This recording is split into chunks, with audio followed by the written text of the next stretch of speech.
আপনারা যদি এই ছেলেটাকে দেখেন, এই বাচ্চা একটি ছেলে, এটাকে নাকি এবার এই যে ঈদের ভিতরে আর কি অপহরণ করে নিয়ে গিয়েছে। হ্যাঁ, তার মার কাছ থেকে। এই যে ওনার মা এখনো কান্না করতেছে, যে আপনারা দেখতে পাচ্ছেন। এই যে বাচ্চাটাকে দেখেন, বাচ্চাটাকে আরেকবার দেখেন। এই যে বাচ্চাটাকে দেখতেছেন, এই বাচ্চাটাকে আর কি একটা মহিলা আর কি এই কুটির শিল্প নবীনগর সেনা, যে আপনারা চেনেন, এখানে এটা হচ্ছে নবীনগর স্মৃতিসৌধ, এখান থেকে আর কি বাচ্চাটাকে নিয়ে যাওয়া হয়েছে কুটির শিল্প থেকে। অনেকে আপনার কুটির শিল্প চেনেন অবশ্য।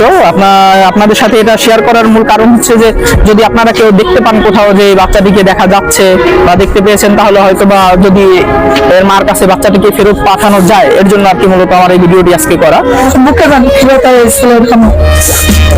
আমি আল্লাহর কাছে কিচ্ছু চাই না, তাহলে আমার ছেলেটা চাই।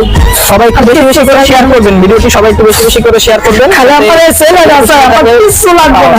মায়ের বুক থেকে এইটুক বাচ্চা ছেলে যাওয়া মানে কিন্তু অনেক কিছু। এখান থেকে নিয়ে গেছে, হ্যাঁ, মায়ের বুক থেকে। এটা সবাই বুঝে আর কি।